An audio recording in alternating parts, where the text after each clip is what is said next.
Hello दोस्तों, राधे राधे। कैसे हैं आप सब? उम्मीद करता हूँ सब सकुशल आनंद में होंगे। तो दोस्तों, आज 21 दिसंबर को अपनी स्टोरी शुरू करते हैं। दोस्तों, हृदय ने उन्हें सारी बातें बताई। ये सुनकर रेयान की बची उम्मीद भी टूट गई। वह धम्म से सोफे पर बैठ गया। मिस्टर आर्यन बोले, आई एम सॉरी बेटा, मेरी वजह से ही सब हो रहा है। मिस्टर आर्यन ने अफसोस से अपना सिर नीचे झुका लिया और बोले, सारी गलती मेरी है। ना मैं अच्छा बेटा बन पाया, ना पति और ना पिता। मेरी किए की वजह से आज सबकी जिंदगी उलझ गई है और आनंद फैमिली और आर्यन फैमिली के बीच अब पहले जैसे रिश्ते नहीं रहे। अभिनंदा अंकल पापा के बचपन के दोस्त थे, मेरी वजह से उनकी दोस्ती खराब हो गई।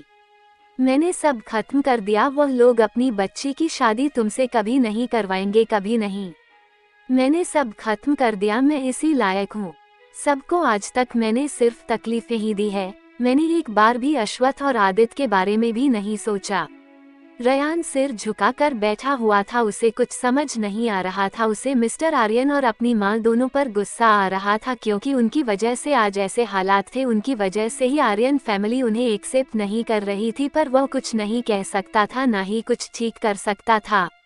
चीजें इतनी हद तक बिगड़ चुकी थी कि कभी ठीक नहीं हो सकती थी। उसे अच्छे से पता था कि पहले आर्यन फैमिली को चरन्या और उससे कोई प्रॉब्लम नहीं थी। भले ही उनके बीच अच्छा रिश्ता नहीं था, पर कभी मिलने पर, उनसे बात करने पर वह रिस्पांस जरूर करते थे। पर चरन्या की हरकत की वजह से वह भी बंद हो गया। उसके बाद तो जैसे समय ने अपनी करवट ली और सब कुछ बदल गया। अब हालात ठीक नहीं हो सकते थे।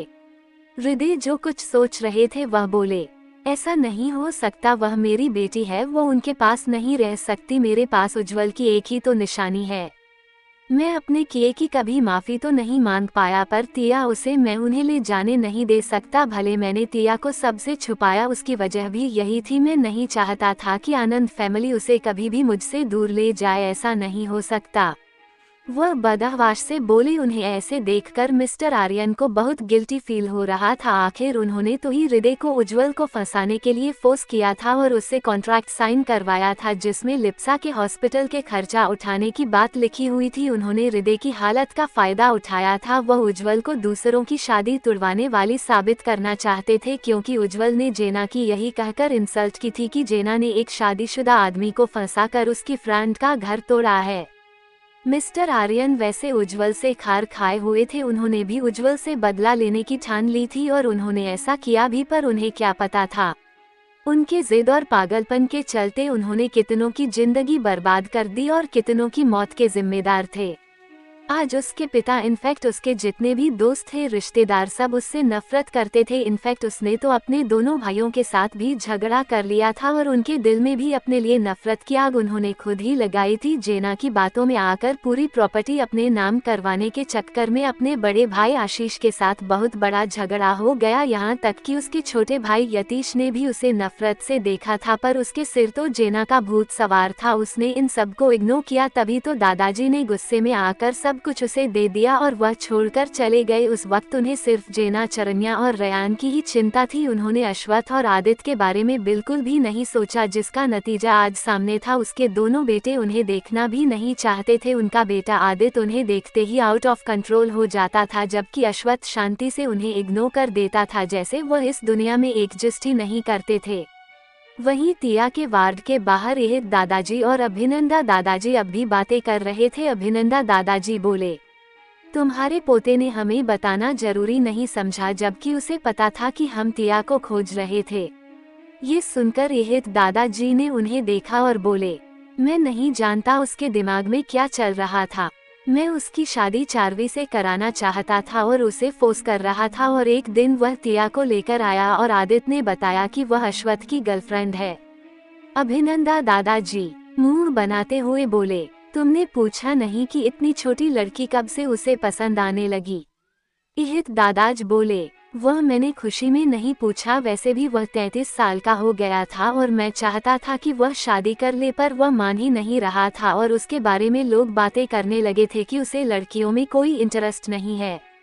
अभिनंदा दादाजी बोले, अब इतने सारे लड़कों से घिरा रहेगा तो लोग तो ऐसे ही कहेंगे ना, उसका सेक्रेटरी भी तो आदमी ही है। लोगों का बातें बनाना लाजमी है। तुमने कुछ पूछना जरूरी नहीं समझा कि वह कौन है, किस परिवार से है? इहित दादाजी ने अभिनंदा दादाजी को घूर कर देखा और बोले, बताया तो बहुत खुश था मैं कि फाइनली मेरे पोते की कोई गर्लफ्रेंड तो है, उससे छोटी ही सही पर है, तो मैंने कोई भी जांच पड़ताल करना जरूरी नहीं समझा। वैसे भी मुझे पता था अश्वथ ने सब पता लगा लिया होगा और मैंने बिना देर किए कहीं वह बाद में शादी करने के लिए मना ना कर दे या फिर कहीं ब्रेकअप ना हो जाए सोचकर दूसरे दिन ही उसकी शादी करवा दी। ये सुनकर अभिनंदा दादाजी अधीराए और भानवी एक साथ बोले, क्या या दूसरे दिन ही शादी करवा दिया? इहित दादाजी ने तीनों को देखा जो उन्हें ही घूर कर देख रहे थे और फिर उन्होंने जल्दी से कहा, मैं नहीं चाहता था कि किसी दिन मेरा नालायक पोता ब्रेकअप कर ले, और वो मान भी तो गया था शादी के लिए, और तिया के आने से उसकी जिंदगी में बदलाव शुरू हो गए और मेरी उसके लिए चिंता भी कम हो गई। अभिनंदा दादाजी ने गहरी सांस ली और बोले, तिया के ठीक हो जाने के बाद हम उसे ले जाएंगे। ये सुनकर वहां उनके पास आ रहा अश्वथ बर्फ की तरह जम गया। वहीं दादाजी का भी यही हाल था। एक दादाजी बोले, देखो अभिनंदा, जो भी हुआ उसके लिए मैं माफी मांग चुका हूँ, पर तुम ऐसे तिया को अश्वथ से अलग मत करो, मेरा पोता उसे बहुत चाहता है। तिया ने अश्वथ की जिंदगी में रंग भर दिए हैं, उसके जाने से अश्वथ दोबारा पहले जैसे हो जाएगा, ऐसा मत करो। अभिनंदा दादाजी कुछ कहते उससे पहले ही अश्वथ की आवाज आई, आप लोग छोटी गिलहरी को ऐसे मुझसे दूर नहीं ले जा सकते, वह मेरी बीवी है। और आकर इहित दादाजी के पीछे खड़ा हो गया। इस वक्त अश्वथ के चेहरे पर कोई एक्सप्रेशन नहीं थे, अब वह पहले वाला अश्वथ लग रहा था जो बहुत खतरनाक था। एक पल के लिए वहां का एटमॉस्फेयर गिरता हुआ महसूस हुआ। इहित दादाजी अपने पोते को अच्छे से जानते थे, वह तिया को ले जाने नहीं देगा। अश्वथ बोला, अगर आप लोग उससे मिलना चाहते हैं तो आर्यन पैलेस बेझिझक आ सकते हैं, उसके साथ वक्त बिताना चाहते हैं तो आर्यन पैलेस में रह भी सकते हैं, पर उससे मुझसे दूर करने का ख्याल भी अपने दिमाग में मत लाइए। अभिनंदा दादाजी भी रौब से बोले, वह मेरी नातिन है, तुमसे ज्यादा हमारा हक है। अश्वथ भी कहाँ पीछे रहने वाला था, वह भी बोला, अगर वह आपकी नातिन है तो वह मेरी बीवी है और मेरे ख्याल से वह मेरे साथ ही रहना चाहेगी। अभिनंदा दादाजी बोले, एक तो तुमने तिया के बारे में जानते हुए भी हमें नहीं बताया और मुझसे बहस कर रहे हो। अश्वथ बोला, हाँ मैंने नहीं बताया क्योंकि मैं उसे अपने पास रखना चाहता था, आफ्टर ऑल वह मेरी उज्ज्वल आंटी की बेटी है। अभिनंदा दादाजी गुस्से में बोले, और तुम्हारे बाप ने मेरी बेटी की जिंदगी खराब कर दी और मेरी बेटी जैसे ओमजा की भी जिंदगी खराब कर दी, और तुम्हें लगता है कि मैं अपनी नातिन को तुम्हारे साथ रहने दूंगा? ये सुनते ही अश्वथ की मुठियां भिंच गई। उसे मिस्टर आर्यन के जिक्र से भी नफरत थी, उसे बिल्कुल भी पसंद नहीं था कि मिस्टर आर्यन की वजह से कोई उन्हें जज करे। इहित दादाजी ने अश्वथ को देखा और अश्वथ का गुस्सा फूटता उससे पहले वह बोले, अश्वथ ऐसे बहस करने से कुछ नहीं होगा, तिया उनकी बेटी है, खुद पर काबू रखो। अश्वथ ने गहरी सांस ली। वहीं अभिनंदा दादाजी को भी एहसास हुआ कि उन्होंने गुस्से में क्या कह दिया है। उन्होंने अश्वथ को देखा जिसकी आंखों में दर्द के साथ साथ गुस्सा भी दिखाई दे रहा था। वह खुद को कोसने लगे, क्या जरूरत थी तारुश उसका जिक्र करने की? आखिर अश्वथ और आदित्य ने भी तो कितना कुछ सहा था, सबसे ज्यादा अश्वथ ने सहा था, आखिर उनकी क्या गलती थी? पर कहते हैं ना, गेहूं के साथ घुन भी पिसता है, वैसे ही मिस्टर आर्यन की वजह से अश्वथ और आदित्य को भी सहना पड़ता था। अभिनंदा दादाजी बोले, इतना गुस्सा करने की जरूरत नहीं है, हम उसे तुमसे दूर नहीं ले जा रहे हैं, न ही अलग करने वाले हैं। जैसे ही वह ठीक हो जाएगी उसे हम घर ले जाएंगे। वैसे भी इतने सालों बाद वह हमें मिली है, हम सब उसके साथ वक्त बिताना चाहते हैं, इसलिए वह जैसी ठीक होगी वह हमारे साथ कुछ महीने रहेगी, तुम चाहो तो मिलने आ सकते हो। अश्वथ ने जब ये सुना वह उन्हें घूरते हुए बोला, कुछ महीने का क्या मतलब है? आपके इस कुछ महीने में कितने महीने आते हैं, ये बताएंगे? उसका ऐसे तीखे सवाल सुनकर अभिनंदा दादाजी ने उसे घूर कर देखा। उनका मन कर रहा था कि अश्वथ को अपनी छड़ी से पीटे, मतलब ये लड़का चाहता क्या है? एक तो उसने तिया के बारे में उन्हें बताया नहीं, अब जब उन्हें पता चल गया है उन्हें ले जाने भी नहीं देना चाहता, जैसे वह लोग दोनों को अलग कर देंगे। अभिनंदा दादाजी ने इहित दादाजी को घूर कर देखा जैसे कह रहे हो, इहित अपने पोते को समझा वरना मैं उसे पीट दूंगा। इहित दादाजी ने भी उनका इशारा समझ लिया और अश्वत्थ को समझाते हुए बोले, कैसी बेकार की जिद कर रहे हो, वो तुमसे टिया को अलग नहीं कर रहे हैं। इतने सालों बाद उन्हें मिली है, उनकी बेटी है वो, अगर वो कुछ महीने अपने साथ रखना चाहते हैं तो क्या प्रॉब्लम है। अश्वत्थ ने इहित दादाजी को देखा और उसे यकीन नहीं हो रहा था कि उनके दादाजी को उनका दोस्त क्या मिल गया। वो अपने पोते के खिलाफ हो गए, पर अश्वत्थ ने उनकी बात का कोई जवाब नहीं दिया और बिना लाग लपेट के अभिनंदा दादाजी की आंखों में देखते हुए बोले, आपने मेरे सवाल का जवाब नहीं दिया, कितने महीने रखना चाहते हैं आप। अभिनंदा दादाजी को अश्वत्थ की बेबाकी पर गुस्सा आ रहा था, पर वह अपना गुस्सा कंट्रोल करते हुए बोले, यही कुछ 6 महीने। वो आगे भी कुछ कहना चाहते थे। अश्वत्थ अपनी बुलंद आवाज में बोला, बस 1 महीना, ओनली 1 मंथ, इससे ज्यादा नहीं। ये सुनकर सब लोग चौंक गए और अश्वत्थ को घूर कर देखने लगे, यहाँ तक कि इहित दादाजी भी उसे घूर कर देख रहे थे। अधीराई बोले, व्हाट नॉनसेंस, बस 1 महीना, तुम्हें क्या लगता है हम उससे कोई नुकसान पहुंचाएंगे। ये सुनकर अश्वत्थ ने उन्हें अपनी आंखों के कोनों से देखा। इस वक्त उसे किसी चीज की फिक्र नहीं थी, उसे बस इतना पता था कि टिया उसकी वाइफ थी और उसे उससे कोई अलग नहीं कर सकता। वह बोला, तो 15 दिन कैसा रहेगा। ये सुनकर अधीराई चुप हो गए। वही अभिनंदा दादाजी अधीराई को घूरने लगे, जैसे कह रहे हो, तुम नालायक, दिन क्यों कम करवा रहे हो। अगर इसके बाद उसने 5 दिन बोला ना, तुम्हें मैं घर से निकाल दूंगा। अधीराई जल्दी से बोले, मेरा वह मतलब नहीं था, पर 1 महीने बहुत कम है और वैसे भी तुमने और तुम्हारे परिवार ने उसका बहुत ख्याल रखा है। तुम उसे बहुत चाहते हो, पर हम उसका परिवार हैं, हमारा भी उस पर हक है। वह मेरी बहन की बेटी है। तुम तो सुप्रीम कोर्ट के जज की तरह फैसला सुना रहे हो कि 1 महीने से ज्यादा नहीं रख सकते। आखिर तुम्हें जिंदगी भर उसके साथ रहना है, वह तुम्हारे सामने ही रहेगी जिंदगी भर। अश्वत्थ बोला, अगर आप लोगों को 1 महीना कम लग रहा है, हमारे घर में शिफ्ट हो जाए जिंदगी भर के लिए। दोनों फैमिली अपने गिले शिकवे भी दूर करेंगे और साथ में भी रहेंगे और छोटी गिलहरी भी खुश, आप लोग भी खुश, हम लोग भी खुश। वैसे भी मैं सबकी खुशियों का ध्यान रखता हूँ, इससे किसी को भी प्रॉब्लम नहीं होगा। पूरी जिंदगी भर आप अपने भांजी के साथ रह सकते हैं। ये सुनकर सब उसे हैरान होकर देखने लगे। सबसे ज्यादा हैरान तो इहित दादाजी थे। उन्हें तो ऐसा लग रहा था जैसे उनके सामने जो लड़का खड़ा है वो उनका पोता है ही नहीं। अश्वत्थ कभी ऐसी बातें भी करेगा, उन्हें पता नहीं था। उन्हें तो लग रहा था आज अश्वत्थ के अंदर आदित्य की आत्मा आ गई है, क्योंकि ऐसी बातें सिर्फ आदित्य से ही एक्सपेक्ट की जा सकती थी। आज उन्हें समझ नहीं आ रहा था कि आज के ग्रह नक्षत्र कौन से दिशा में चल रहे हैं, जो घर के सबसे समझदार इंसान रमन और अश्वत्थ ऐसे बिहेव कर रहे थे। ये सुनकर भानवी, जो अब तक चुप थी, वह बोली, अश्वत्थ, हम समझ सकते हैं, तुम उज्जवल को अपनी माँ से भी ज्यादा प्यार करते थे और तुमने उज्जवल से कहा था कि तुम उसकी बेटी से शादी करोगे। अश्वत्थ सिंगल सोफे पर बैठते हुए अपने पैर के ऊपर दूसरा पैर चढ़ाते हुए बोला, हाँ, मैंने कहा था और वही किया भी। भानवी बोली, तुमने उसके साथ काफी वक्त बिता लिया है। अगर हम उसे कुछ महीने अपने साथ रखना चाहते हैं तो तुम्हें क्यों प्रॉब्लम हो रही है। हम उसे तुमसे अलग नहीं कर रहे हैं। अश्वत्थ बोला, मैंने भी सॉल्यूशन बताया, क्योंकि आप लोगों को 1 महीना कम लग रहा था, तो आप लोग अगर हमारे साथ रहेंगे तो किसी को प्रॉब्लम नहीं होगी। 1 महीने का झंझट ही खत्म। अभिनंदा दादाजी बोले, इहित, अपने लड़के को समझाओ।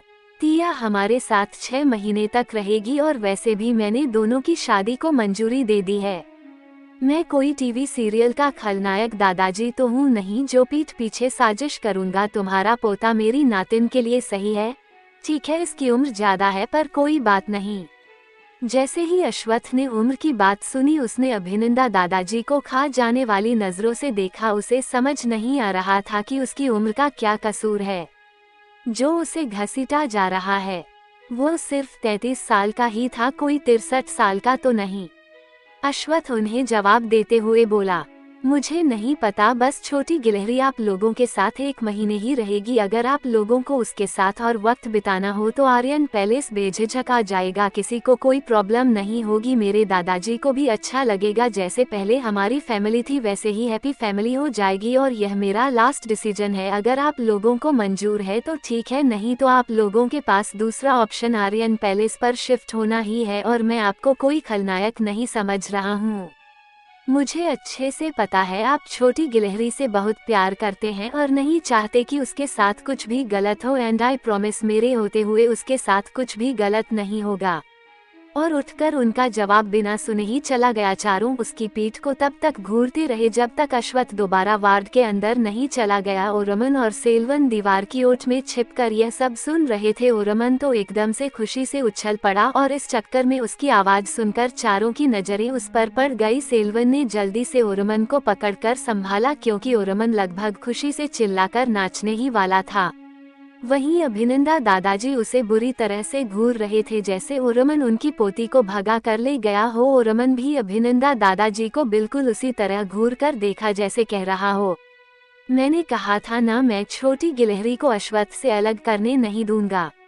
इहित दादाजी उन्हें झिड़कते हुए बोले, तुम दोनों वहाँ पर छुपकर क्या सुन रहे थे? और ओरमन, तुम कब से ऐसी हरकतें करने लगे? ओरमन ये सुनकर उन्हें नासमझी से देखने लगा। यह दादाजी बोले, लगता है इन दोनों के अंदर आज आदित्य की ही आत्मा आ गई है।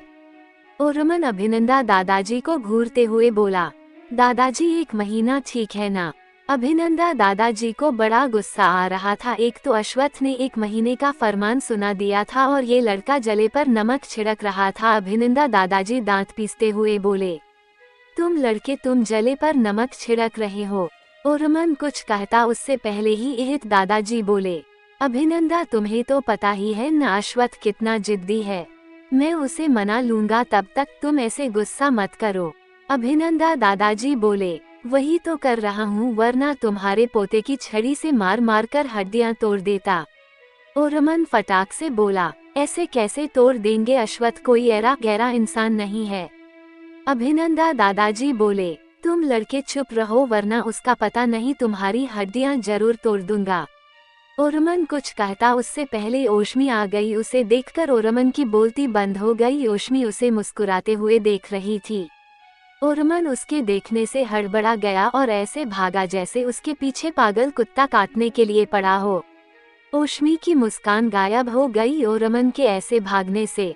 आर्यन पैलेस में जब मिराज ने आदित्य को सारी बातें बताई, आदित्य उसे घूर कर देखते हुए बोला, तुम 1 नंबर के बेवकूफ हो, बीवी को कभी भी इग्नोर नहीं करनी चाहिए, खासकर जब बीवी प्रेग्नेंट हो।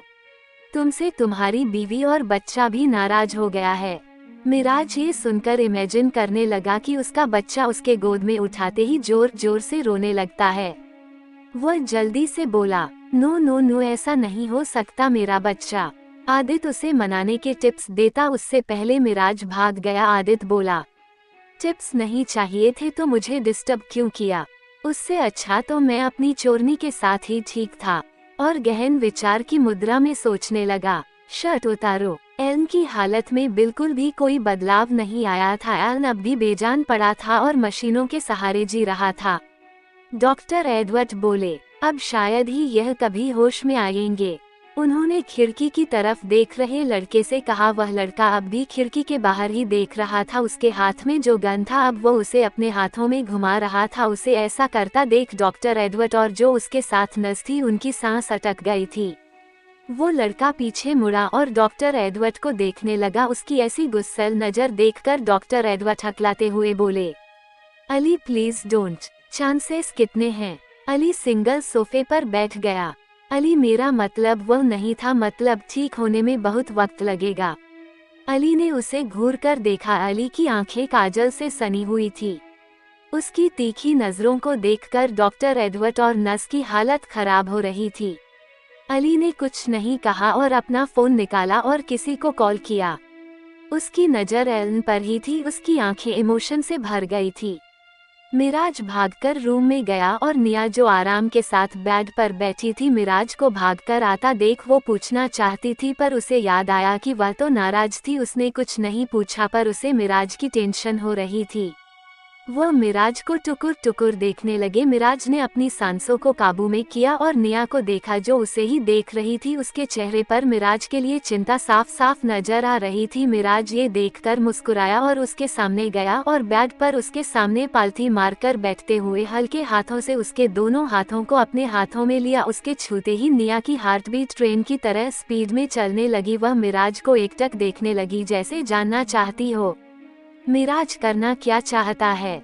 उसके ऐसे देखने से मिराज के गाल हल्के गुलाबी होने लगे थे। निया ने जब मिराज को ब्लश करते हुए देखा उसके होठों पर अपने आप स्माइल आ गई। मिराज ने ऊपर सीलिंग को देखा जैसे सीलिंग पर बीवी को मनाने के तरीके लिखे हो जिसे वह पढ़ रहा हो। निया ने भी सीलिंग को देखा कि मिराज सीलिंग में देख क्या रहा है। फिर मिराज को देखने लगी। मिराज ने कुछ देर तक सीलिंग को घूरा और फिर निया को देखा जो उसे ही देख रही थी। मिराज के गाल और ज्यादा गुलाबी होने लगे। अब तो उसे वहां से उठकर भागने का मन कर रहा था। वह हकलाते हुए बोला, वह मैं आई मेरा मतलब है सॉरी मैं अगली बार से मतलब अब कभी तुम्हें इग्नोर नहीं करूँगा। वो बड़ी मुश्किल से यह बोला और अपने सिर को झुका लिया और फिर निया के फेस के एक्सप्रेशन देखने के लिए अपनी नजरें उठाए और देखा निया उसे ही घूर रही थी। निया अपने हाथ छुड़ाने लगी। ये देखकर मिराज के हाथ पैर ठंडे पड़ गए कि लगता है निया और ज्यादा नाराज हो गई। वह निया की हाथों को पकड़ता उससे पहले निया मिराज के सीने पर 2 बार पंच मारते हुए बोली, आदित्य बिल्कुल सही कहते हैं आप लोग तो बिल्कुल भी कोई एफर्ट्स नहीं लगाते हो।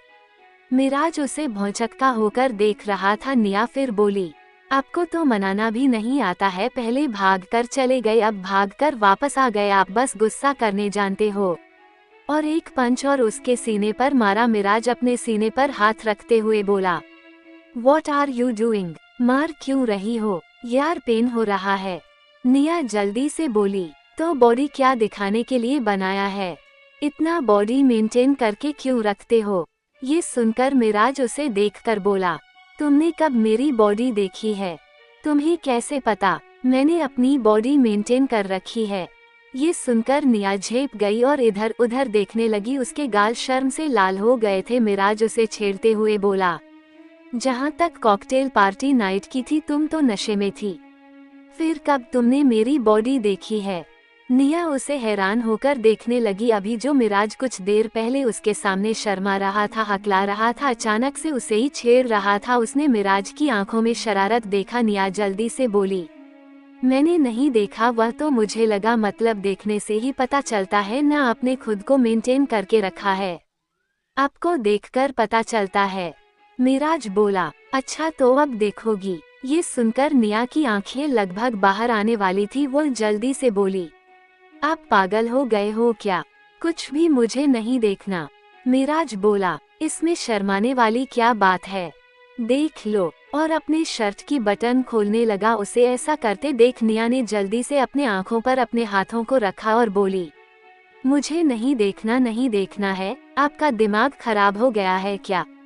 मिराज उसे ऐसा करते देख हंसने लगा और बोला, यार अब तुम मेरी बीवी हो, अब मैं किसी पराई औरत को तो नहीं दिखा रहा हूँ ना, अपनी आंखें खोलो। पर निया ने नहीं खोला, ना ही अपने हाथ हटाए और बोली, मुझे नहीं देखना, बिल्कुल भी नहीं, आप एकदम बेशर्म हो गए हो, अब तो आप पूरी बेशर्मी पर उतर आए।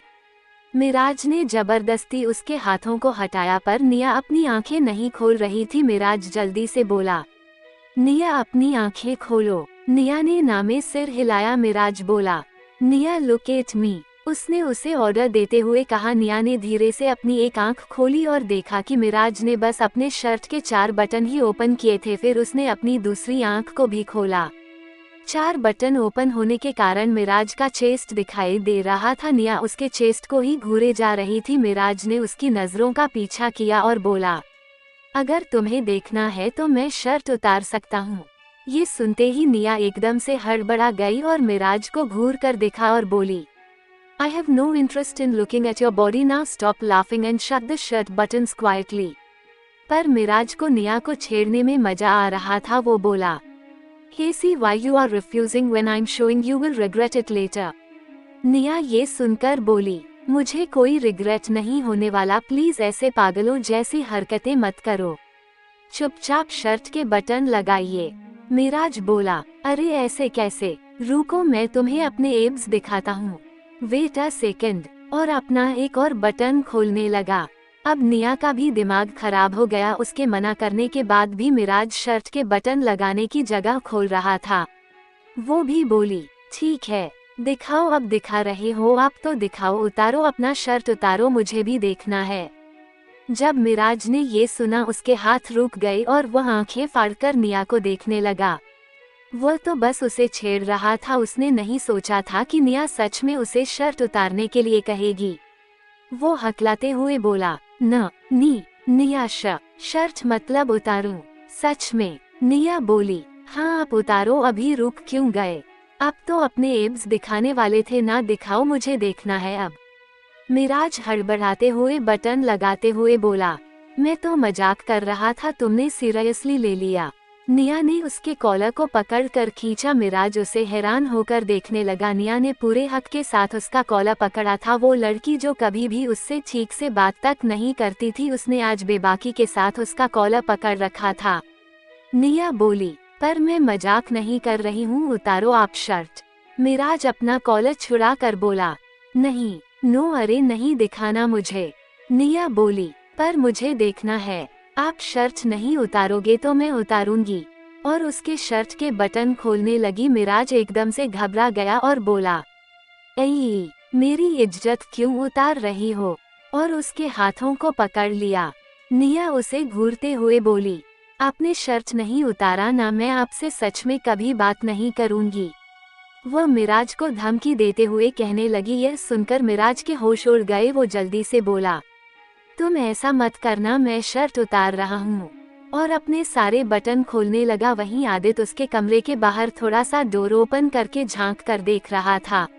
उसे मिराज पर बहुत हंसी आ रही थी। वह खुद से बोला, इस बंदे को शायद पता नहीं था कि निया अब उसकी बीवी है।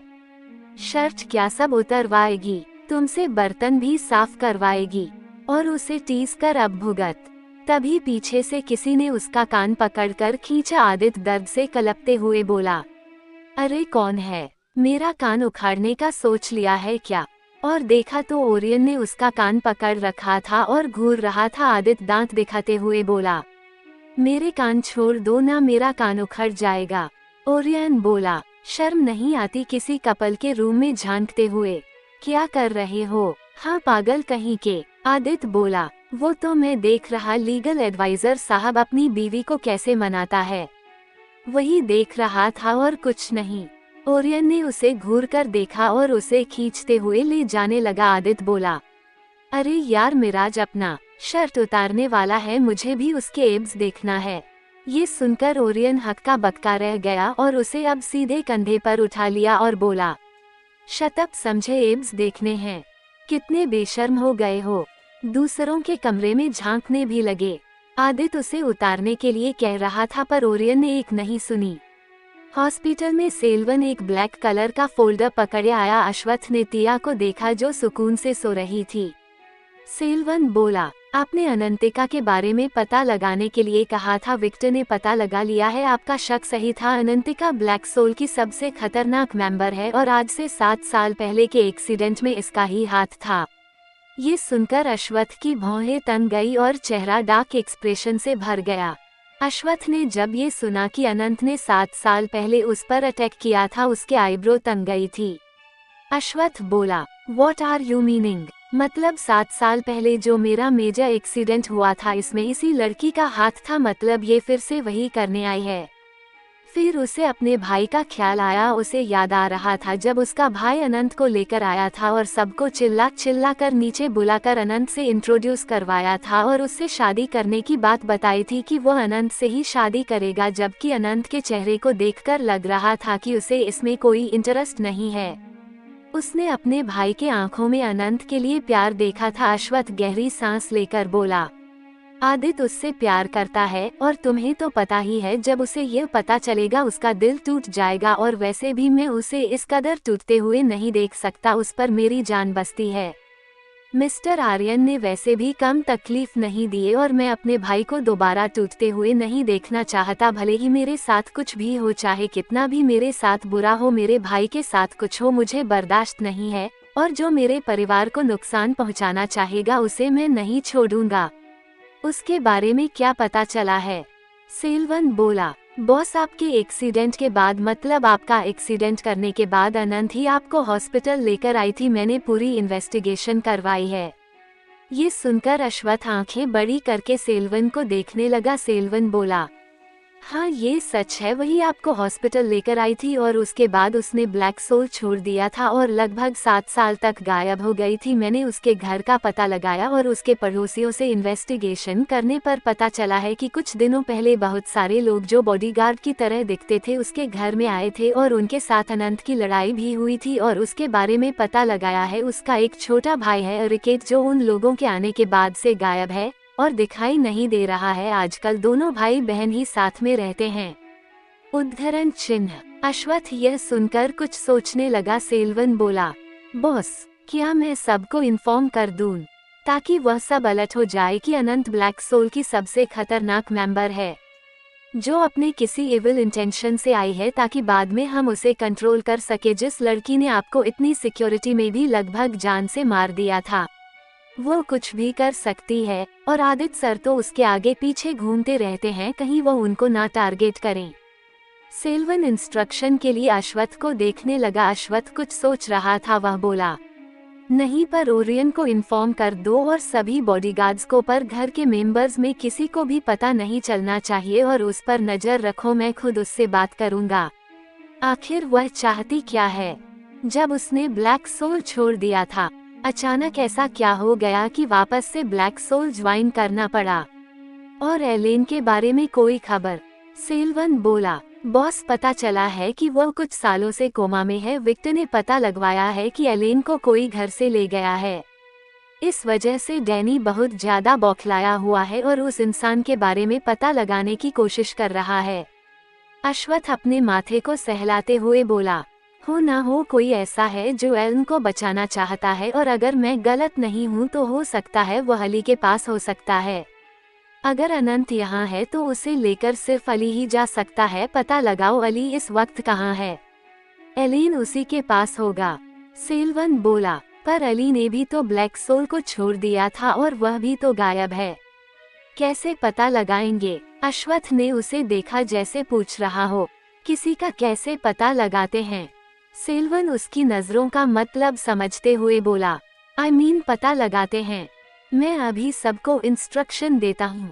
और चला गया। अश्वथ उसके जाने के बाद सोचने लगा कि आखिर अनंत ने उसे बचाया क्यों था, जबकि उसने ही उसको लगभग मार ही दिया था। फिर उसे हॉस्पिटल किस लिए पहुंचाया था? और सबसे बड़ी बात, उसके भाई से कैसे मिली और इतनी जल्दी उसके भाई के दिल में अपने लिए जगह कैसे बना ली, जबकि उसका भाई हर चीज में नुक्ताचीनी करता था। पर वह अपने भाई से अनंत को दूर भी नहीं कर सकता था। वह अपने भाई से बहुत प्यार करता था, उसे उदास और रोते हुए नहीं देख सकता था और उसे लग रहा था कि हो सकता है अनंत मजबूरी में कर रही हो, क्योंकि उसका छोटा भाई अरिकेत गायब था। मतलब साफ था कुछ तो गड़बड़ था। शायद ब्लैक सोल वालों ने अरिकेत को वेपन की तरह अनंत को ब्लैकमेल करने के लिए यूज कर रहे थे। तभी उसका ध्यान तिया की आवाज से अनंत से हटा। तिया उसे आवाज लगा रही थी। तिया की आवाज धीमी थी। अश्वथ जल्दी से उठकर उसके पास पहुंचा और उसकी उठने में हेल्प की और उससे बेड पर बिठाया और उसके पीठ के पीछे पिलो लगाया और चेयर पर बैठते हुए उसके गाल पर हाथ रखकर बोला, कुछ चाहिए बोलो। तिया मासूम सी शक्ल बनाकर बोली, बहुत भूख लगी है, मुझे खाना खाना है। अश्वथ ने उसके चेहरे को देखा और उसके बालों को कान के पीछे करते हुए बोला, बस इतनी सी बात, रुको अभी लेकर आता हूँ। ये सुनकर तिया जल्दी से बोली, आप नहीं जाओगे? किसी से मंगवा लो, आप बिल्कुल भी नहीं जाओगे। अश्वथ ने तिया को देखा और बोली, जल्दी आऊंगा, यहाँ पर ओरमन है, दादाजी भी हैं, तुम्हारे नाना मामा मामी भी है। तिया नाराज होते हुए और जिद्दी की तरह बोली, आप कहीं नहीं जाओगे जब तक मैं हॉस्पिटल में रहूंगी। आप भी मेरे साथ रहोगे, यहीं हॉस्पिटल में रहोगे। आप अपना सारा सामान यहीं पर ले आओ। आप 1 महीने तक मेरे साथ इसी हॉस्पिटल में रहना। आप तो मुझे घर ले जाना नहीं चाहते ना, 1 महीने तक हॉस्पिटल में रहने के लिए बोल रहे हो, तो आपकी भी पनिशमेंट है। आप मेरे साथ रहोगे 1 महीने तक। ये सुनकर अश्वत्थ के होठों पर मुस्कान खिल गई। तिया उसकी स्माइल देखकर बोली, अब आपको किस बात पर हंसी आ रही है? मैं मजाक नहीं कर रही हूँ। आपको सच में मेरे साथ रहना होगा। आपको जो भी काम करना होगा ऑफिस का यही करना होगा। आप ऑफिस भी नहीं जाओगे। ये सुनकर अश्वत्थ ने उसके होठों को अपने होठों से हल्के से छू लिया और बोला, ये भी कहने वाली बात है, मैं तुम्हारे साथ कहीं भी पूरी जिंदगी भर रह सकता हूँ। तिया ये सुनकर खुश होकर बोली, कहीं भी? सच में? उद्धरण चिन्ह। अश्वत्थ ने हाँ में सिर हिला दिया। तिया जल्दी से बोली, फिर ठीक है, आप अपना सामान मंगा लीजिए, मेरे साथ यही रहिए। आप बहुत अच्छे हो, बहुत बहुत अच्छे हो। वो बहुत खुश हो गई थी। फिर वो कुछ सोचते हुए बोली, आपको कोई प्रॉब्लम तो नहीं होगी ना हॉस्पिटल में? आपको तो ऑफिस भी जाना पड़ेगा। अगर नहीं जाओगे तो ऑफिस को कौन देखेगा? अगर आपकी कंपनी डूब गई तो आप रिच नहीं रहोगे। अगर आप रिच नहीं रहोगे तो वो क्रूज भी नहीं रहेगा जिससे हम गोवा गए थे। मुझे उस क्रूज में दोबारा जाना है। अगर वही नहीं रहेगा तो वहाँ की सारी चीजें कितनी अच्छी थी, मुझे बहुत मजा आया था, वह सब नहीं रहेगा। अश्वत्थ तिया को देखने लगा जैसे वो किसी एलियन को देख रहा हो। उसकी बीवी उसे हॉस्पिटल में रोकना भी चाहती थी और उसे अश्वत्थ की कंपनी की भी चिंता थी, लेकिन उसे सबसे ज्यादा इस बात की चिंता थी कि अगर अश्वत्थ के पास पैसे नहीं रहे तो अश्वत्थ का लग्जरी क्रूज भी नहीं रहेगा और उसे दोबारा कभी जाने का मौका नहीं मिलेगा। अश्वत्थ उसके गाल को हल्के से पिंच करते हुए बोला, तुम उसकी चिंता मत करो, मैं तुम जितनी बार चाहोगी उतनी बार उस क्रूज में लेकर जाऊंगा और मेरी कंपनी की चिंता करना बंद करो। ओके, उसके लिए मैं हूँ और मैं यहीं रहकर भी अपनी कंपनी संभाल सकता हूँ। चिंता मत करो, बाकी लोग हैं संभालने के लिए। ओके। तिया ये सुनकर बोली, अरे मैं तो भूल ही गई थी, बाकी लोग हैं ना, वह लोग संभाल लेंगे। ठीक है, फिर आप मेरे साथ रहोगे 1 महीने तक। वो खुश होते हुए बोली। अश्वत्थ बोला, भूख लगी है ना? तिया ने जल्दी से अपनी पलकें झपकाई। अश्वत्थ ने सेल्वन को कॉल किया और तिया के लिए हेल्थी डाइट मंगाया। कुछ ही देर में सेल्वन खाने की ट्रे लेकर आया। तिया एक्साइटेड होकर देख रही थी। अश्वत्थ ने खाने की ट्रे को लिया, फिर सेल्वन चला गया। तिया ट्रे में बस एक बाउल देखकर हैरान थी और बाउल ढका हुआ था। उसे समझ नहीं आ रहा था कि बाउल में ऐसी कौन सी डिश है जिसे घूंघट में रखा गया है। वह तो देखने के लिए एक्साइटेड थी कि कब घूंघट मतलब बाउल का ढक्कन अश्वत्थ खोले और उसके अंदर की डिश को वह देखे। तिया बोली, कोई स्पेशल डिश है सर? ये सुनकर अश्वत्थ ने बाउल पर से ढक्कन हटाया। बाउल में डिश देखकर 1 सेकंड में तिया का सारा एक्साइटमेंट हवा की तरह उड़ गया। वह अश्वत्थ को नाखुश होकर देखने लगी। वह बोली, दलिया, मुझे नहीं खाना, आप मुझे ये खिलाओगे? आप ऐसा कैसे कर सकते हो? मुझे नहीं खाना है। अश्वत्थ उसे समझाते हुए बोला, ये लाइट फूड है, तुम्हें अभी 1 महीने तक कोई भी हैवी फूड नहीं खाना है, बस लाइट और हेल्दी फूड खाने हैं। तिया ये सुनकर बोली, आप तो ऐसे कह रहे हो जैसे मैं आपको पिज्जा बर्गर मांग रही हूँ। मुझे नहीं खाना है दलिया। अश्वत्थ बोला, छोटी गिलहरी, तुम्हें ठीक होना है ना तो ये खाना होगा। अगर ठीक नहीं हुई तो यहाँ पर 1 महीने और रहना होगा तुम्हें, और रहना है। तिया जल्दी से बोली, नहीं, मुझे नहीं रहना है और मुझे ये भी नहीं खाना है। अश्वत्थ बोला, अच्छा ठीक है, मैं भी 1 महीने तक जो तुम खाओगी वह खाऊंगा, ठीक है।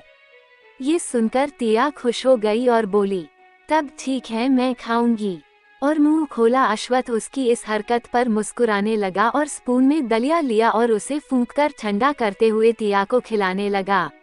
वहीं ओरियन आदित्य को ले जा रहा था और आदित्य जोर जोर से चिल्ला रहा था कि उसे भी मिराज के एब्स देखने हैं।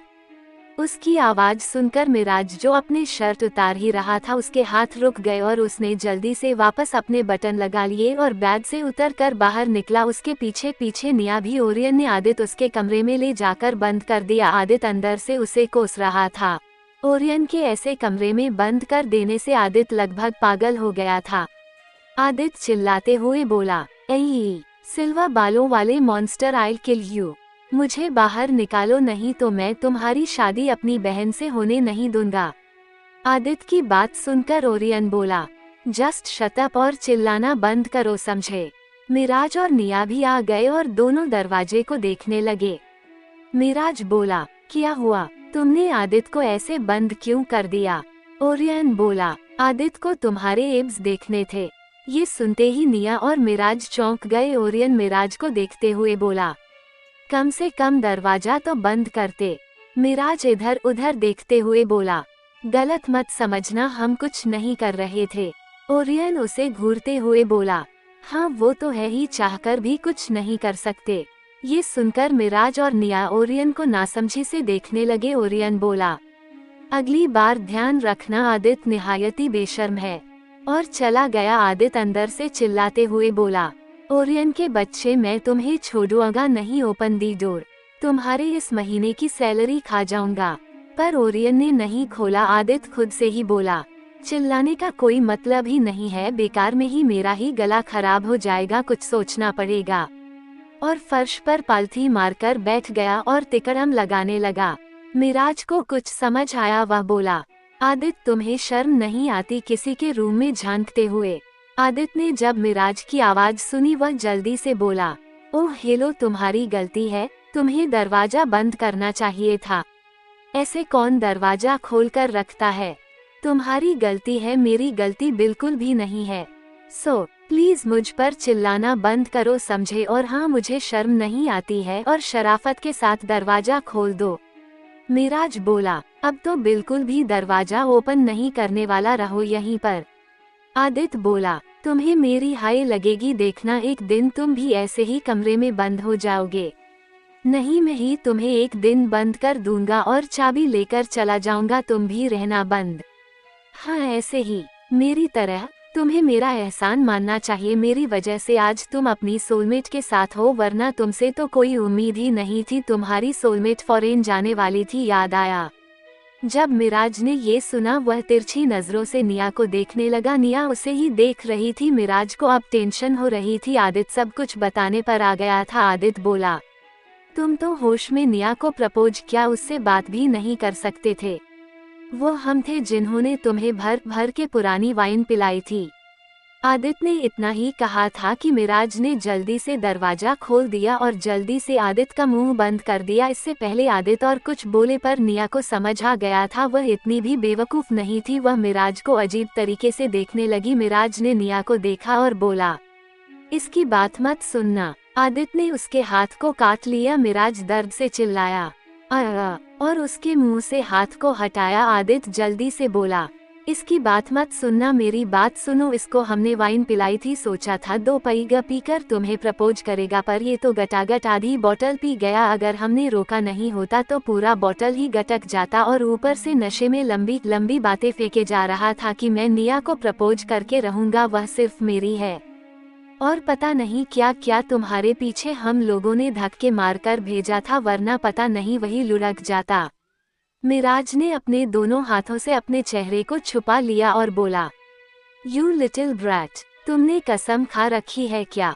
क्यों मेरी जिंदगी में आग लगा रहे हो? आदित्य उसे देखते हुए बोला, अभी मैंने आग लगाई कहाँ है? और इसे आग लगाना थोड़ी ना कहते हैं। कहाँ लगाया है मैंने आग? एक तो मेरी बात बिना सुने भाग गए। मैं तो तुम्हें बताने आया था कि बीवी को मनाने के तरीके क्या क्या है। मैंने लेटेस्ट नेट से सर्च किया था। अब इसमें मेरी क्या गलती कि तुम निया को छेड़ रहे थे और उसने तुम्हें सच में शर्ट उतारने के लिए बोल दिया, तो मेरा भी मन किया तुम्हारे 6 एब्स देखने का। और पहले तो निया को भारी छेड़ रहे थे कि अगर उसे तुम्हारे 6 एब्स को देखने हैं तो तुम दिखा सकते हो। जब उसने कहा तो तुम्हारी बोलती बंद हो गई। तुम सच में शाई हो, लड़के होकर ऐसा करते हो। और वहां से जाने लगा। मिराज ने उसे पकड़ लिया और बोला, अब कहाँ जा रहे हो? आदित्य बोला, मुझे बहुत सारे काम है तो मैं काम करने जा रहा हूँ। ऑफिस जाऊंगा, फिर हॉस्पिटल जाऊंगा। भाई भाभी को जरूर बोर कर देते होंगे, मुझे पता है उनकी कंपनी बहुत बोरिंग होती है, इसलिए मैं हॉस्पिटल जाऊंगा। और निकल गया। मिराज पीछे पलटा तो देखा कि निया अपने दोनों हाथ बांधे उसे घूरे जा रही थी। मिराज हकलाते हुए बोला, वह आदित्य ने जो भी कहा सच कहा, लेकिन मैंने तुम्हारा डिसएडवांटेज नहीं लिया था। सच में तुम नशे में थी और तुम्हें वो गोवा का कैसिनोवा आनंद दूसरे रिजॉर्ट में लेकर गया था। सच में मैंने जानबूझकर कुछ भी नहीं किया। वो जल्दी जल्दी सफाई देने लगा। मिराज का चेहरा देखने लायक था। निया का मन उस पर हंसने का हो रहा था, पर उसने अपनी हंसी रोक रखी थी। मिराज जल्दी से बोला, और सुबह जल्दी से अश्वथ ने कॉल किया, इसलिए मुझे अर्जेंटली वहां से जाना पड़ा, और जब आया तो तुम रो रही थी। मुझे बहुत गिल्टी फील हो रहा था। निया बीच में बोली, मतलब आप मुझे प्रपोज करने वाले थे सच में? ये सुनकर मिराज ने जल्दी से बच्चों की तरह अपना सिर 2 बार जल्दी जल्दी हाँ में हिलाया। निया बोली, अगर उस दिन आदित्य वाइन नहीं पिलाता तो क्या होता? मिराज जल्दी से बोला, आज जो सिचुएशन है वह नहीं होता। निया अपनी आंखें छोटी करते हुए बोली, कौन सी सिचुएशन नहीं होती? निया ने यह उसे हड़काते हुए पूछा था। मिराज को समझ नहीं आ रहा था कि वह क्या कहें। वह घबराते हुए बोला, मतलब तुम प्रे मतलब प्रेग्नेंट। निया ने उसे घूर कर देखा और बोली, आदित्य ने सही कहा, तुम सच में मुझे प्रपोज करने की हिम्मत कभी नहीं करते, और सिंगल मरते मैं तो फॉरेन चली जाती। मिराज धीरे से बोला, मैं ऐसा नहीं होने देता, मैं तुम्हें जाने नहीं देता। निया ने ठीक से नहीं सुना वह बोली, अब अकेले में आप क्या बड़बड़ा रहे हो, क्या बोल रहे हो? मिराज ये सुनकर हड़बड़ा गया और बोला, कुछ नहीं। निया बोली, उस दिन मुझे प्रपोज नहीं किया था ना, अब करो, अब कहो। मिराज कंफ्यूज्ड होकर बोला, क्या करूं, क्या कहूं?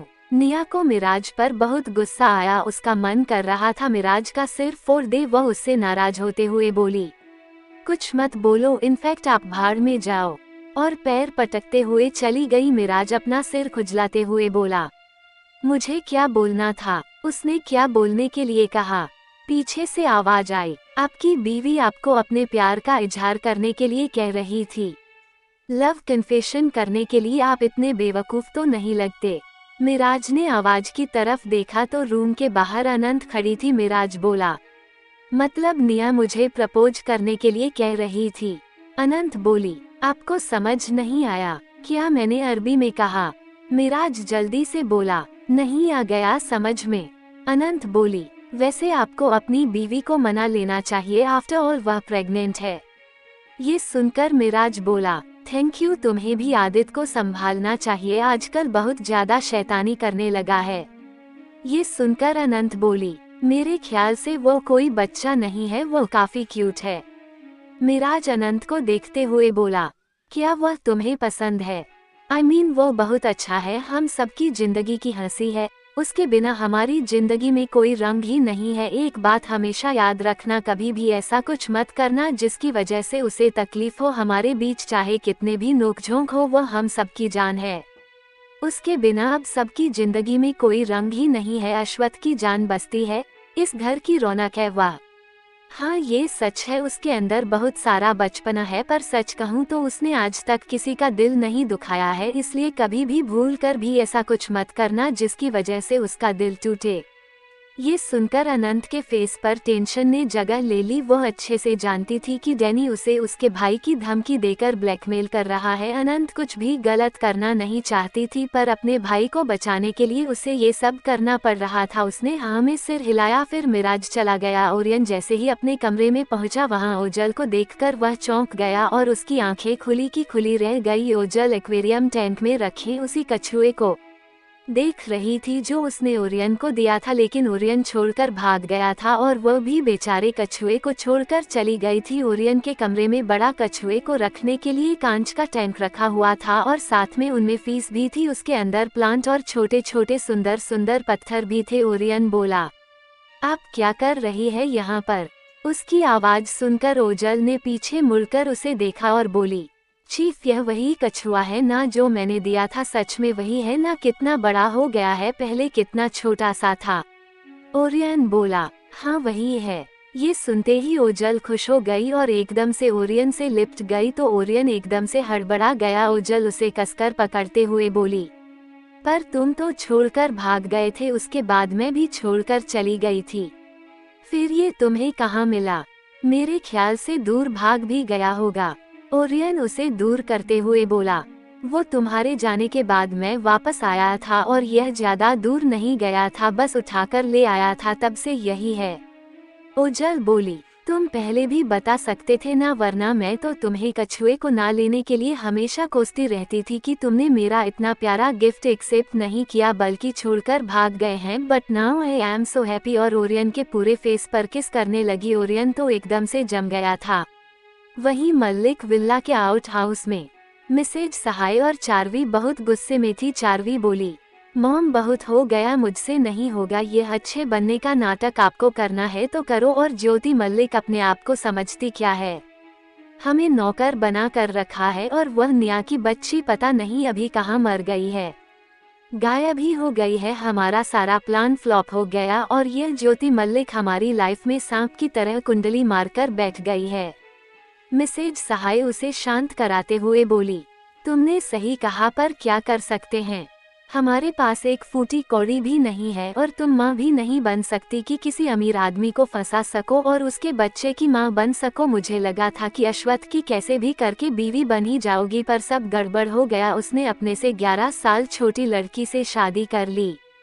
चार्वी बोली, मॉम हमें कुछ ना कुछ करना ही पड़ेगा, मुझे ये नौकरों वाली लाइफ नहीं जीना है। मिसेज सहाय कुछ सोचने लगी। वही हॉस्पिटल में अश्वत्थ ने तिया को दलिया खिलाया और खुद भी खाया और बाहर आया तभी उसकी नज़र रयान पर पड़ी। अश्वत्थ पहले तो रयान को इग्नोर करना चाहता था, पर रयान को इतने टेंशन में देखकर उसे अजीब लगा, पर वो उसके पास नहीं गया और जाने लगा। तभी मिस्टर आर्यन के वार्ड से हृदय निकल आए, वो भी परेशान थे। अश्वत्थ को वैसे हृदय अग्रवाल से कोई मतलब नहीं था।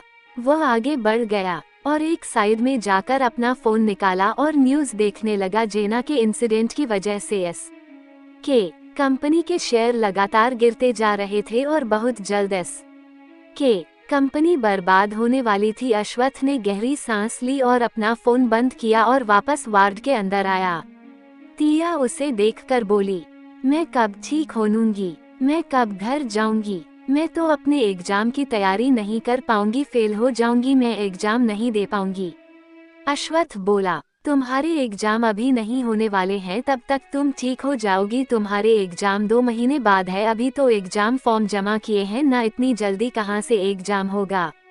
और डोंट वरी, मैं तुम्हें कल से रोज स्टडी करवाऊंगा। हैप्पी। तिया बोली, हम घर नहीं जा सकते क्या, मुझे यहाँ पर बहुत बोर लग रहा है। और अब आप तो सच में मुझे बोर करने वाले हो, आप मुझे दिन भर स्टडी करवाओगे, आपको ना सच में किसी को खुश करना नहीं आता है। ये सुनकर अश्वत्थ बोला, क्या कहा तुमने, मैं तुम्हें बोर कर दूंगा, तुम मुझे बोरिंग कह रही हो। तिया बीच में ही बोली, मैं बोरिंग कह नहीं रही हूँ, बोरिंग कह चुकी हूँ और इतनी देर तक कह ही रही हूँ। अब तो आप मुझे रोज कुछ ना कुछ हेल्थी फूड और लाइट फूड के नाम पर कड़वा फीका खिलाएंगे। पहले भी आप मुझे ऐसे ही करवाते थे, अब भी आप ऐसे ही करवा रहे हो। सच में आप खडस हो, बोरिंग हो। बोरिंग। अश्वत्थ ने अपनी आंखें बंद कर ली, तभी आवाज आई, बिल्कुल सही कहा भाई, भाई ने आपको इतनी जल्दी बोर कर दिया।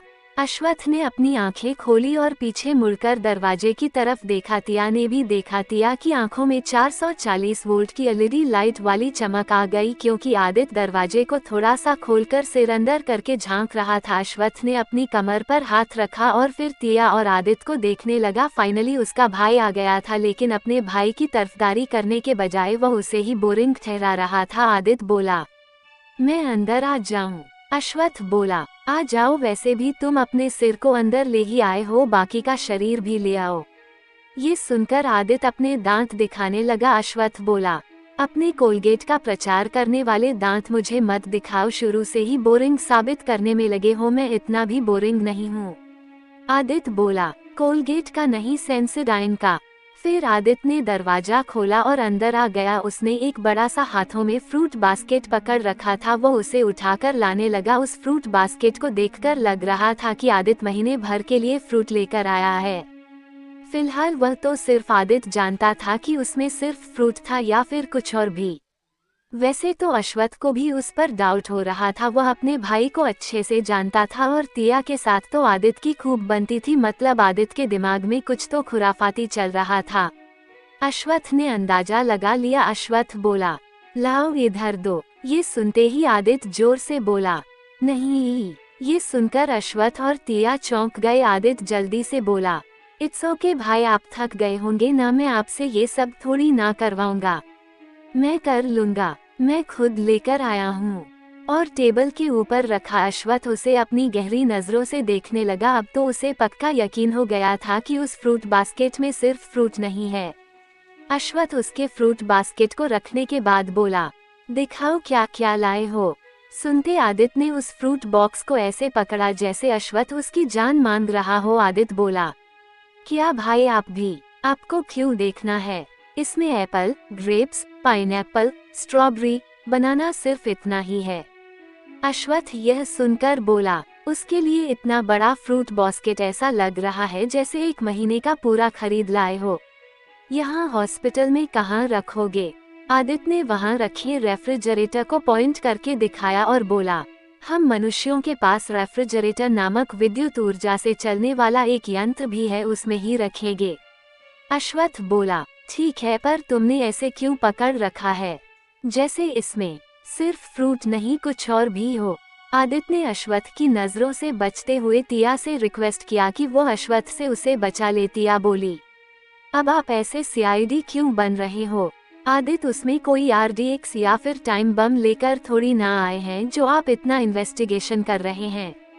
अश्वथ ने तिया को देखा जो उसे घूर रही थी जैसे वो उसका हस्बैंड नहीं दुश्मन हो। आदित्य बोला, भाई आपने तो भाभी को बोर कर दिया, अगर आप उन्हें स्टडी कराने बैठे तब तो हो गई स्टडी। तुम्हारा मतलब क्या है? मैं उसे उसके एग्जाम के लिए स्टडी कराने वाला हूँ। तुम्हें लगता है छोटी गिलहरी सो जाएगी? अश्वथ उसे घूरकर देखते हुए बोला, नहीं भाई, मैंने ऐसा कब कहा? अब आप स्टडी कराओगे तो भाभी डिस्ट्रैक्ट हो जाएंगी। आदित्य जल्दी से बोला, डिस्ट्रैक्ट वो कैसे? अश्वथ अपनी एक आईब्रो उचकाकर बोला। आदित्य जल्दी से बोला, अब इतना good looking husband exam preparation करवाएगा तो लाजमी है भाभी का ध्यान आप पर होगा ना, आपकी बातों पर कहाँ से होगा? अश्वथ उसे घूरकर देखने लगा, फिर तिया को देखा तो तिया फटाक से बोली, मैं अपनी स्टडी के साथ कोई कंप्रोमाइज नहीं करती, मैं क्यों भला इनको देखने लगी। आदित्य ने अपना सिर पीट लिया। वो मन में बोला, भाभी आपको क्या जरूरत थी ऐसा बोलने की? फिर अश्वथ ने आदित्य को घूरकर देखा। आदित्य अपनी आंखों को गोल घुमाने लगा। अश्वथ बोला, छोटी गिलहरी डिस्ट्रैक्ट नहीं होगी। तिया धीरे से बोली, पर सो जरूर जाऊंगी। ये सुनकर अश्वथ ने उसे घूरकर देखा। तिया इधर उधर देखने लगी। अश्वथ ने दोनों को देखा और बोला, तुम दोनों। तभी उसका फोन रिंग करने लगा और उसने अपना फोन निकाला और फोन स्क्रीन को देखा और आदित्य को देखकर बोला, तुम छोटी गिलहरी का ख्याल रखना और दोनों कोई ऊटपटांग हरकत मत करना। आदित्य आज्ञाकारी बच्चे की तरह बोला, डोंट वरी भाई। अश्वथ उसे घूरकर देखने लगा और बोला, तुम्हारे डोंट वरी पर भरोसा नहीं है, कब क्या कांड कर दो। तिया बोली, आपका फोन बज रहा है। फिर अश्वथ चला गया। उसके जाते ही आदित्य ने फ्रूट बास्केट खोला और जल्दी जल्दी फ्रूट निकालने लगा। तिया क्यूरोसिटी के साथ देख रही थी कि आदित्य इतने बड़े फ्रूट बास्केट में क्या लाया है। आदित्य ने जल्दी ही वहां से ढेर सारे चॉकलेट्स के पैकेट निकाले। तिया उसे आंखें बड़ी करके देखने लगी। फिर आदित्य ने मोमोज निकाले जो वो पैक करवा कर लाया था। पैक्ड होने की वजह से तिया को पता नहीं था कि क्या था। वह बोली, चॉकलेट। आदित्य चॉकलेट्स को लेकर उसके पास गया और पैकेट खोलकर दिया। तिया के मुंह में पानी आ गया था। वह जल्दी से पकड़कर खाने लगी। आदित्य भी चेयर में बैठ गया और खाने लगा। दोनों मजे से चॉकलेट खाने में लगे हुए थे। हृदय परेशान होकर घर पहुँचे। ईदिया बोली, इतने परेशान क्यों हो? हृदय ने उसे गुस्से में देखा और बोले, तुम्हें इससे मतलब नहीं होना चाहिए। और आज घर में कैसे हो? वरना हमेशा शॉपिंग किटी पार्टी में रहती हो या फिर पैसे नहीं है जो घर पर हो? ईदिया ये सुनकर बोली। वो लिप्सा। बीच में ही हृदय झल्लाकर चिल्लाते हुए बोले, अब उसने क्या किया? कौन सा नया नाटक कर रही हो तुम दोनों? ईदिया बोली, कुछ नहीं, आप इतना गुस्सा क्यों कर रहे हैं? हृदय बोले, फिर क्या करूं बताओ मुझे। तुम दोनों की वजह से तिया मुझसे दूर हुई। आज आनंद फैमिली के पास है। ये सुनकर ईदिया हैरान रह गई और हृदय को देखा जो बहुत उदास, परेशान और मायूस दिखाई दे रहे थे। वह बोले, मैंने उसे छिपाकर रखा था, सबसे कभी किसी को पता चलने नहीं दिया था। मेरे पास उज्जवल की एक ही निशानी थी, हमारी बेटी। अब वो भी नहीं रही। कभी उज्जवल से माफी नहीं मांग पाया कि मैंने उसकी लाइफ बर्बाद कर दी, उसे कभी बता नहीं पाया। कब उसे चाहने लगा था, उससे प्यार करने लग गया था। हृदय ने जज्बातों बहकर कह दिया। ये सुनकर ईदिया के पैरों तले जमीन खिसक गई। लिप्सा ने उसे बताया था और उसे भी लगता था, पर उसने कभी माना नहीं क्योंकि हृदय कभी दिखाता नहीं था। पर आज उसने कबूल कर लिया था कि वो उज्जवल से प्यार करता था। भले उसने तिया के साथ सख्ती दिखाई थी, पर वह प्यार भी बहुत करते थे। ईदिया को बहुत गुस्सा आ रहा था, पर वो कुछ नहीं कर सकती थी क्योंकि हृदय से वो बहुत डरती थी। वह बोली, एक ना एक दिन पता तो चलना ही था ना। आनंद फैमिली को आपको क्या लगता है, अब आनंद फैमिली आपको बख्शेगी? बिल्कुल भी नहीं। याद नहीं तुम्हारी उज्जवल का बड़ा भाई कैसे तुम्हारी जान लेने पर उतर आया था? अगर उस दिन वो नहीं होती तो मर चुके होते, पर अब वह नहीं है तुम्हें बचाने के लिए। हृदय ने उसे अपनी लाल आंखों से देखा और बोले, अगर तुमने लिप्सा का ख्याल रखा होता तो वह बीमार नहीं होती, तुमने उसकी तबीयत और ज्यादा खराब हो जाने दी। ये सुनकर ईदिया की शक्ल फकर से पीला पड़ गया। आखिर उसने जानबूझकर लिप्सा का ख्याल नहीं रखा था। वहीं लिप्सा अपने रूम के डोर के पास खड़ी सुन रही थी। ईदिया ने शर्मिंदगी से सिर नीचे कर लिया। हृदय उसे घूरते हुए कमरे में चले गए। हॉस्पिटल में अश्वथ मिस्टर आर्यन के वार्ड के बाहर खड़ा था, उसके साथ अभ्रम भी था। अभ्रम बोला, तू करना क्या चाहता है अनारकली? तू कैसे भूल सकता है? तेरे सो कॉल्ड बाप की वजह से कितने दर्द सहा है तुम लोगों ने। अश्वथ, जिसके चेहरे पर कोई भाव नहीं थे, आंखों में भी कोई भाव दिखाई नहीं दे रहा था, उसने दरवाजा खोला और अंदर गया।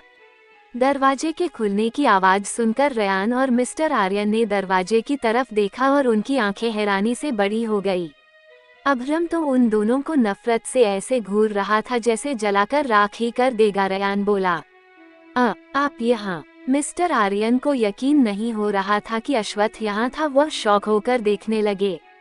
अभ्रम रूडली बोला, हाँ, यहाँ देखने आए थे तुम्हारे डैड को कि इतने गुनाह करने के बाद भी जिंदा कैसे हैं। इतने लोगों की जान लेकर भी इतने अच्छे से जी कैसे रहे हैं। उसकी बात सुनकर दोनों बाप बेटे कुछ नहीं बोले और सिर झुका लिया। अश्वथ अब भी शांत और निर्विकार भाव के साथ खड़ा था। अभ्रम, जिसने हमेशा मिस्टर आर्यन को एक दिन सुनाने का सोच रखा था, वह कहाँ मौका छोड़ता। वह बोला, मतलब आपको कभी बर्दाश्त नहीं होती ना मेरे दोस्त और उसके परिवार की खुशी? दुनिया के पहले इंसान होंगे जो अपने परिवार को सड़क पर लाकर ऐशो आराम की जिंदगी जी रहे थे। तब भी चैन नहीं था। आपको हमेशा प्रॉब्लम्स क्रिएट करते रहे। आपके गुनाहों की सजा हमेशा से मेरे दोस्त और उसके परिवार ने पाया है। पर मेरा दोस्त आप जैसा घटिया इंसान नहीं है, ना ही बेटा और ना भाई। अश्वथ बोला, आई नो, बहुत जल्द के कंपनी मिट्टी में मिल ही जाएगी। ये सुनकर रयान और मिस्टर आर्यन ने अश्वथ को देखा। अश्वथ बोला, मैं आपकी तरह नहीं हूँ जो दूसरों के कब्र पर अपना महल खड़ा करे। रयान बोला, भाई। अश्वथ हाथ दिखाकर उसे चुप रहने का इशारा करके बोला, मैं सब हमेशा के लिए जड़ से ठीक करना चाहता हूँ। मैं के कंपनी को बचा लूंगा, बस आप अपने बेटे से कहिए मेरी बीवी के सपने छोड़ दे, और हृदय अग्रवाल भी। आप तिया की अपने बेटे से शादी करके कोई महान काम नहीं करने वाले, और सोचा भी कैसे मेरी बीवी को छीनने की। अश्वथ ने आखिरी लाइन बेहद गुस्से में कहा। ये सुनकर मिस्टर आर्यन और रयान के होश उड़ गए थे। आज के लिए इतना ही दोस्तों, राधे राधे, मिलते हैं कल।